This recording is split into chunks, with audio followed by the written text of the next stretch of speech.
കൂടുതൽ ആളുകളും പുറത്ത് അധികം ഡിസ്കസ് ചെയ്യാനായിട്ട് മടിക്കുന്ന ഒന്നാണ് ലിംഗ ഉദ്ധാരണം. ലിംഗ ഉദ്ധാരണം ഉണ്ടാവാതിരിക്കുക, അല്ലെങ്കിൽ ലിംഗ ഉദ്ധാരണം ഉണ്ടായിട്ടും അത് ലാസ്റ്റ് ചെയ്യാതിരിക്കുക എന്ന് പറയുന്ന കണ്ടീഷൻ. പുരുഷന്മാരുടെ ലിംഗം ഉദ്ധരിക്കാതിരിക്കുക അല്ലെങ്കിൽ അത് ലാസ്റ്റ് ചെയ്യാതിരിക്കുക എന്ന് പറയുന്നത് ഡിസ്കസ് ചെയ്യേണ്ട ഒരു ടോപ്പിക്കാണോ, അല്ലെങ്കിൽ അത് ഇത്ര വലിയ കാര്യമാണോ എന്ന് നമ്മൾ വിചാരിക്കാം. എന്നാൽ നമുക്ക് ദാമ്പത്തിക ജീവിതത്തിൽ ഇത് ഒത്തിരി പ്രശ്നങ്ങൾ ഉണ്ടാക്കുന്ന ഒന്നാണ്. അതുപോലെ തന്നെ ഇത് പതിയെ പതിയെ നമ്മുടെ സെൽഫ് കോൺഫിഡൻസിനെയും ചിലപ്പം ബാധിക്കാനായിട്ടുള്ള സാധ്യതകളുണ്ട്. ഇന്ന് ഞാനിവിടെ ഡിസ്കസ് ചെയ്യാൻ പോകുന്നത് ഇതുപോലെയുള്ള സെക്ഷൽ ഡിസ്ഫങ്ഷൻ, എറക്ടൈൽ ഡിസ്ഫങ്ഷൻ ഉണ്ടാവുന്നത് അതിന് എന്തൊക്കെ ഡയറ്റ് നമുക്ക് ചെയ്യാം, എന്തൊക്കെ സപ്ലിമെൻറ്റ്സ് കൊടുക്കാം, ഇത്തരത്തിലുള്ള കാര്യങ്ങളാണ് ഞാൻ നിങ്ങളുമായിട്ട് ഡിസ്കസ് ചെയ്യാൻ പോകുന്നത്. ഞാൻ ഡോക്ടർ ആമിന, മെഡിക്കൽ ഓഫീസർ, പ്രാണ നാച്ചിക്വ സെൻറ്റർ.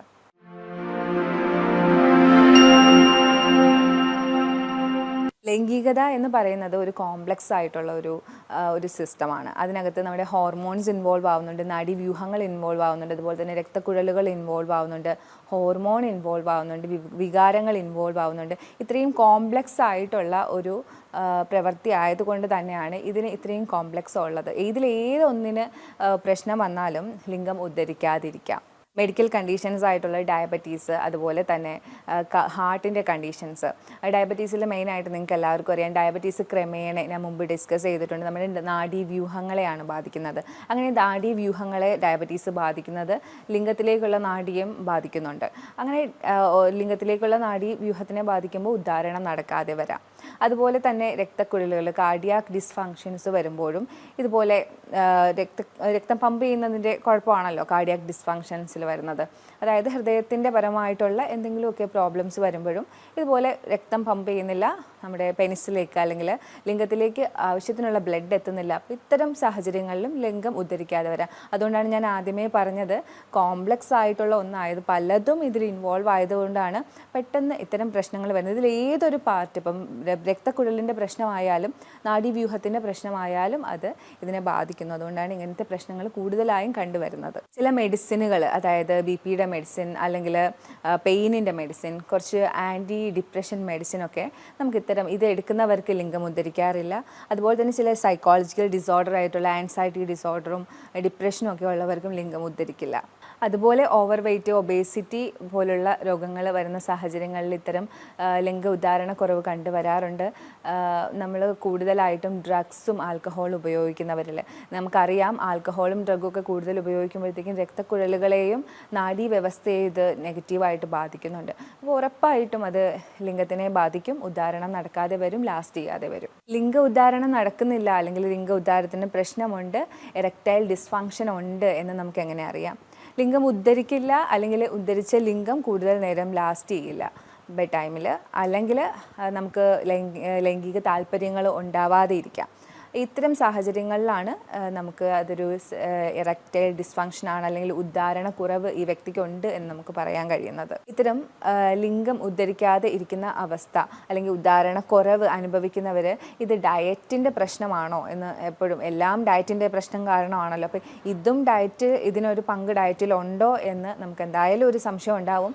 ഉറപ്പായിട്ടും ഡീപ്പ് ഫ്രൈഡ് ആയിട്ടുള്ള ഫുഡ് അധികം കഴിക്കുന്നത് നമ്മുടെ ലിംഗം കൂടുതൽ ഉദ്ധരിക്കാതിരിക്കാനും ലിംഗത്തിൻ്റെ സാധാരണ എല്ലാ ഭാഗത്തേക്കുമുള്ള ആരോഗ്യം നശിക്കുന്നത് പോലെ തന്നെ ലിംഗത്തിൻ്റെ ആരോഗ്യവും ഇത് നശിപ്പിക്കുന്നതാണ് ഡീപ്പ് ഫ്രൈഡ് ആയിട്ടുള്ള ഫുഡ്. അതിൽ തന്നെ നമ്മൾ ഏത് ഓയിലാണ് ഉപയോഗിക്കുന്നത് നമുക്കറിയില്ലല്ലോ. അപ്പോൾ അത്തരം ഭക്ഷണങ്ങൾ, നിങ്ങൾക്ക് ഇത്തരം പ്രശ്നങ്ങൾ നിങ്ങൾ അനുഭവിക്കുന്നുണ്ടെങ്കിൽ ദയവ് ചെയ്ത് അത്തരം ഭക്ഷണങ്ങൾ നിങ്ങൾ ഒഴിവാക്കുന്നതായിരിക്കും കൂടുതൽ നല്ലത്. നമ്മൾ ഫുൾ ഫാറ്റ് ഡയറി, അതായത് ഫാറ്റുള്ള ഡയറി, നമ്മൾ സ്കിംഡ് മിൽക്ക് എന്നൊക്കെ പറയും, അതല്ലാണ്ട് ഫാറ്റ് ഫുള്ളായിട്ടുള്ള ഡയറി പ്രോഡക്ട്സ് യൂസ് ചെയ്യുന്നത് നമ്മുടെ ഇത്തരം പ്രശ്നങ്ങൾ ഫേസ് ചെയ്യുന്ന ആൾക്കാർക്ക് അത്ര നല്ലതല്ല. കാരണം ഇതിനകത്തുള്ള ആൻറ്റിബോഡീസ് നമ്മുടെ സെക്ഷൽ ഇറക്ഷൻ ഡിസ്ഫങ്ഷനെ കൂടുതൽ വഷളാക്കത്തതേ ഉള്ളൂ. അതുകൊണ്ട് ഫുൾ ഫാറ്റുള്ള മിൽക്ക് ഇത്തരം ആൾക്കാർ ലിംഗം ഉദ്ധരിക്കുന്നില്ല എന്ന് പരാതിപ്പെടുന്നവർ ഒഴിവാക്കുന്നത് നല്ലതാണ്. നമ്മളെപ്പോഴും നല്ലതാണ് എന്ന് പറയുന്ന ഫ്ലാക്സ് സീഡ്, അതുപോലെ തന്നെ സോയ, ഇത് ലിംഗം ഉദ്ധരിക്കാത്ത ആൾക്കാർക്ക്, അല്ലെങ്കിൽ ലിംഗം ഉദ്ധരിക്കുന്നു അത് ലാസ്റ്റ് ചെയ്യുന്നില്ല, അത്തരം ആൾക്കാർ ഒഴിവാക്കുന്നതാണ് നല്ലത്. കാരണം ഈസ്ട്രോജൻ്റെ അളവ് ഇത്തരം ഭക്ഷണത്തിൽ കൂടുതലാണ്, ഫ്ലാക്സ് സീഡിലും അതായത് സോയയിലും കൂടുതലാണ്. ഈസ്ട്രോജൻ ഒരു ഫീമെയിൽ ഹോർമോണാണ്.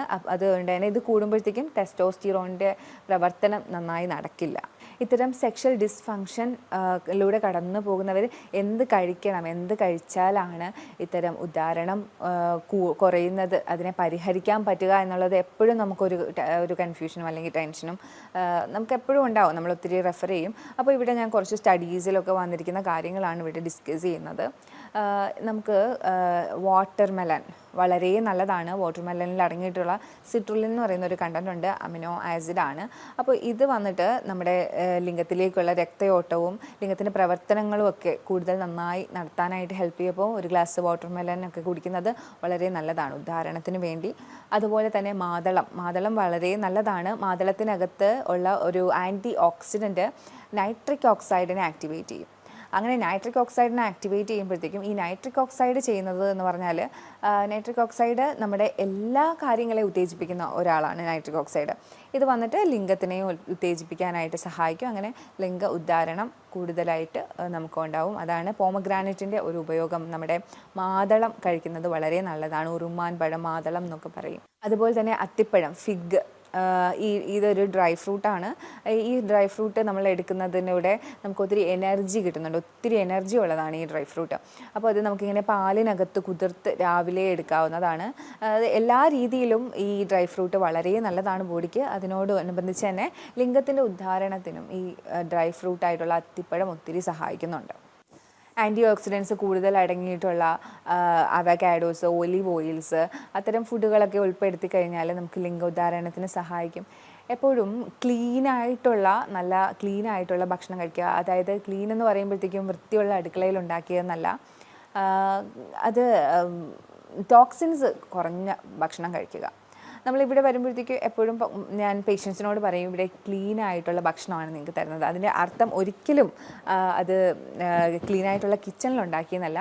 അതിനകത്ത് കൊളസ്ട്രോൾ ഉണ്ടാക്കുന്ന കാര്യങ്ങൾ കുറവായിരിക്കും, ബ്ലഡ് പ്രഷർ കൂട്ടുന്ന കാര്യങ്ങൾ കുറവായിരിക്കും, ബ്ലഡ് ഷുഗർ കൂട്ടുന്ന കാര്യങ്ങൾ കുറവായിരിക്കും.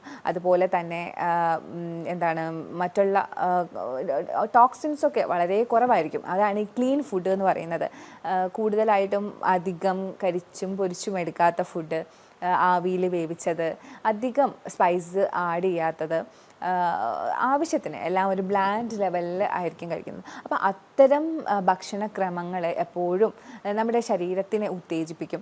അങ്ങനെ ഒരു 10 ദിവസം അല്ലെങ്കിൽ 15 ദിവസം ഇത്തരം ഡയറ്റുകൾ ഫോളോ ചെയ്യുന്നത് നിങ്ങളെ ലിംഗ ഉദ്ധാരണം നല്ല രീതിയിൽ തിരികെ കൊണ്ടുവരാൻ, അത് നല്ല രീതിയിൽ പ്രവർത്തിക്കാനായിട്ട് നിങ്ങളെ സഹായിക്കും. നട്ട്സ്, ബദാം, സീഡ്സ്, ഇതൊക്കെ എപ്പോഴും മിനറൽസും വൈറ്റമിൻസും ഒരുപാട് റിച്ച് ആയിട്ടുള്ളതാണ്. ഇത്തരം ഭക്ഷണങ്ങൾ എപ്പോഴും നമ്മുടെ ബ്ലഡിൽ കൂടുതലായിട്ട് നല്ല കണ്ടൻസ് കൊണ്ടുവരാനും നമ്മുടെ ശരീരത്തിന് നല്ല ആരോഗ്യം തരാനും നല്ല എനർജറ്റിക് ആയിട്ട് വെക്കാനും സഹായിക്കും. നമ്മുടെ ശരീരത്തിൽ മൊത്തത്തിലൊരു എനർജി ഉണ്ടാവും. നമുക്ക് ഉദ്ധാരണത്തിൽ കുറവുണ്ടാവുന്നവർക്ക് കുറച്ച് എനർജിയും ഉണ്ടാവുകയും ചെയ്യും. അപ്പോൾ ഇത്തരം ഭക്ഷണങ്ങളൊക്കെ ഉൾപ്പെടുത്താനായിട്ട് ശ്രമിക്കുക.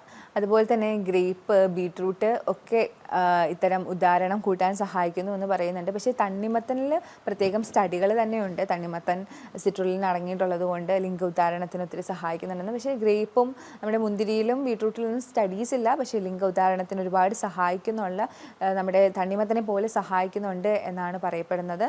ബീട്രൂട്ടും മുന്തിരിയും സഹായിക്കുന്നുണ്ട്. വൈറ്റമിൻസും മിനറൽസും ധാരാളമായിട്ട് അടങ്ങിയിട്ടുള്ള ഭക്ഷണങ്ങളാണ് ഉദാഹരണം കുറഞ്ഞവർ കൂടുതലായിട്ടും കോൺസെൻട്രേറ്റ് ചെയ്യേണ്ടത്. നമ്മൾ ആരും തന്നെ ഒരിക്കലും വൈറ്റമിൻസും മിനറൽസും ഒന്നും അല്ല കോൺസെൻട്രേറ്റ് ചെയ്യുന്നത്. എപ്പോഴും നമ്മുടെ നാവിൻ്റെ രുചിയാണ് നമ്മൾ കോൺസെൻട്രേറ്റ് ചെയ്യുന്നത്. ഒരുപാട് പ്രോട്ടീനും ഒരുപാട് കാർബോഹൈഡ്രേറ്റും ഫൈബറും ഒക്കെ കഴിക്കുന്നതിൻ്റെ കൂട്ടത്തിൽ നമുക്ക് വൈറ്റമിൻസും മിനറൽസും കൂടി വേണം. പ്രത്യേകിച്ച് ലിംഗത്തിന് ഉദ്ധാരണം കുറവുള്ള സാഹചര്യത്തിൽ കൂടുതൽ വൈറ്റമിൻസിലും മിനറൽസിലും കോൺസെൻട്രേറ്റ് ചെയ്യേണ്ടതുണ്ട്. അതുകൊണ്ടാണ് ഞാൻ പറഞ്ഞത് നട്ട്സ്, ഡ്രൈ ഫ്രൂട്ട്സ് ഒക്കെ ഉൾപ്പെടുത്തുന്നത്. അതും അതിൽ തന്നെ എസ്പെഷ്യലി ഫിഗൊക്കെ കഴിക്കുന്നത് വളരെ നല്ലതാണെന്ന് ഞാൻ പറഞ്ഞിരുന്നു. ഇനി നമുക്ക് നമ്മൾ ലിംഗ ഉദ്ധാരണത്തിനായിട്ട് സഹായിക്കുന്ന സപ്ലിമെൻറ്റ്സ് ഏതൊക്കെയാണെന്ന് നോക്കാം. വൈറ്റമിൻ B3, നിയാസിൻ നമുക്ക് എങ്ങനെയാണ് ഹെൽപ്പ് ചെയ്യുന്നതെന്ന് ചോദിച്ചാൽ, ഇത് നമുക്ക് ബ്ലഡ് തിന്നറായിട്ടാണ് ഹെൽപ്പ് ചെയ്യുന്നത്. വൈറ്റമിൻ B3 അടങ്ങിയിട്ടുള്ള ഭക്ഷണങ്ങൾ നമ്മൾ കൂടുതൽ കഴിക്കുകയാണെങ്കിൽ ഇത്തരം ബ്ലഡ് തിന്നിങ് പ്രോപ്പർട്ടീസ് ഉണ്ടാവും. അങ്ങനെ നമുക്ക് കൊളസ്ട്രോളൊക്കെ ഉള്ളത് ബ്ലോക്ക് ഉണ്ടാക്കുകയും ലിംഗത്തിലേക്കുള്ള ബ്ലഡ് സപ്ലൈ കുറയുകയും ചെയ്യും. അപ്പോൾ ഇത്തരം ബ്ലഡ് തിന്നേഴ്സ് ആയിട്ടുള്ള വൈറ്റമിൻ B3, നിയാസിൻ നമ്മൾ യൂസ് ചെയ്യുവാണെങ്കിൽ നമുക്ക് കൂടുതലായിട്ട് ലിംഗത്തിൻ്റെ ഉദ്ധാരണം ഉണ്ടാവും. കാരണം ലിംഗത്തിൻ്റെ ആ ഒരു ബ്ലഡ് ഫ്ലോ, ഇത്തരം കൊളസ്ട്രോൾ ഉള്ളവർ, അവർക്ക് ഉണ്ടാവുന്ന പ്രശ്നങ്ങളിൽ നിന്ന് ഇത് തടയും. വൈറ്റമിൻ സി എന്താണ് ചെയ്യുന്നതെന്ന് വെച്ചാൽ നേരത്തെ ഞാൻ പറഞ്ഞിരുന്നു നൈട്രിക് ഓക്സൈഡിൻ്റെ ഒരു ഇത്.